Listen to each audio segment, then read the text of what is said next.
auditeurs, auditrices de la radio Isanganiro, et merci d'avoir choisi ce rendez-vous de l'émission Mosaïque. Le rendez-vous électoral approche de plus en plus et nous vous rappelons en passant que 3 élections combinées, à savoir la présidentielle, les législatives et les communales, sont prévues le 20 mai prochain. La radio Isanganiro poursuit ainsi son programme de donner la parole aux candidats présidents pour parler de leurs projets de société, des défis observés pour le Burundi et les Burundais, des solutions qu'ils préconisent, etc.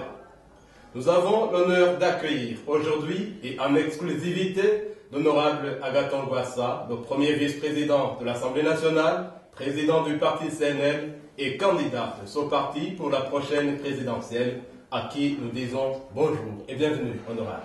Bonjour et merci de m'avoir invité. Évariste Nzikobanyanga est à la réalisation de cette émission Mosaïque et à la présentation, vous retrouvez Léonce Vitalio. Encore une fois, bonjour et bienvenue. D'abord, une petite présentation, honorable Rwasa, avant d'entrer dans le vif de l'émission. Qui est le candidat Agathon Rwasa? Agathon Rwasa est un Burundais, né le 10 janvier 1964 à Chiri, en commune Kiremba, dans la province de Ngozi. Rwasa a fait ses études primaires, secondaires et universitaires au Burundi. 88, au mois d'août, il y a le massacre d'Ondega Marangara. In extremis, je réussis à m'exiler en Tanzanie, où j'ai rejoint le mouvement Paripé Hutu. Et plus tard, sa branche armée, les Forces nationales de libération, FNL en sigle. Et le cursus aura fait que je revienne au Burundi, du moins publiquement, en mai 2008. J'ai participé aux élections communales de 2010.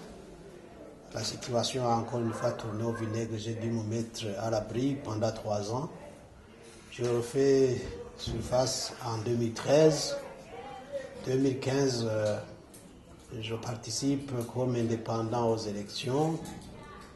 Et aujourd'hui, depuis le 14 février 2019, je suis président du parti CNR.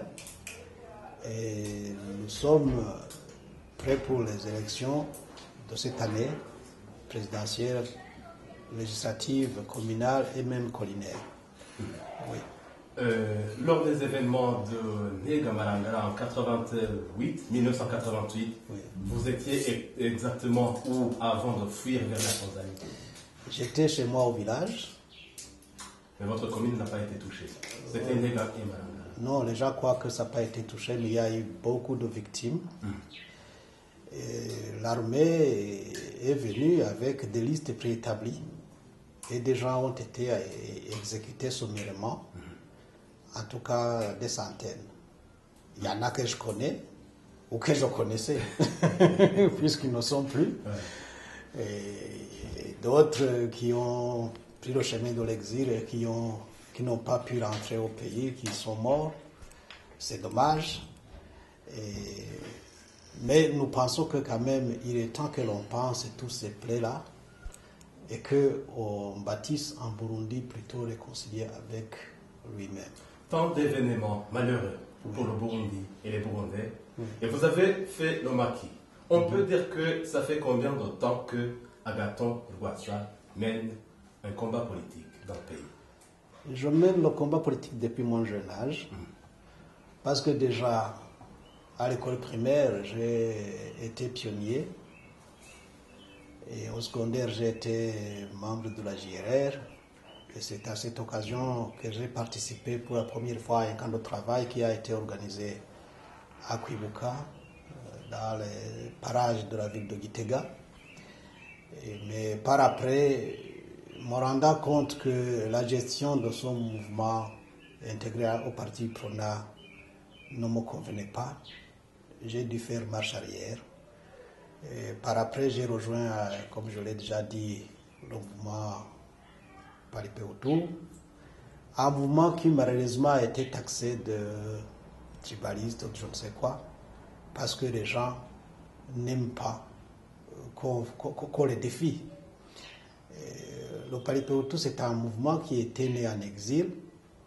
C'était normal qu'il ait cette dénomination-là, parce que la plupart des réfugiés étaient Hutus, mais c'est un mouvement qui associait à la fois les Hutus et les Tutsis, quand bien même ces deuxièmes-là étaient en infime nombre, mais il y en avait quand même. Et le Paripeutu voulait qu'il y ait une conférence nationale à laquelle participerait le parti au pouvoir à l'époque, c'est-à-dire le PRONA, et l'opposition qui était censée être incarnée par le Paripeutu, ainsi que tout autre Burundais, pour analyser ensemble le passé douloureux et définir les perspectives pour une société burundaise apaisée, stable et prospère. Malheureusement, ça n'a pas eu d'écho positif à Bujumbura. Et c'est cela même qui a motivé la création d'une branche armée. C'est dommage que les Burundais ici ont eu recours à la violence. Pour la branche armée, vous parlez de FNL, Force nationale de libération. Oui, oui. Donc je déplore en fait le fait que les Burundais, nous avons dû recourir à la violence pour régler nos différends. Alors qu'il y avait toujours lieu de pouvoir nous asseoir ensemble et discuter de notre avenir commun, parce que nous partageons notre destin. Vous le regrettez toujours jusqu'aujourd'hui? Oui, c'est pourquoi même je suis contre quiconque veut faire de la violence sa façon de gérer, ou sa façon de se maintenir, ou sa façon d'accéder à quoi que ce soit. Oui, parce que le Burundi, c'est un Burundi pour tous, et nul n'est meilleur que l'autre.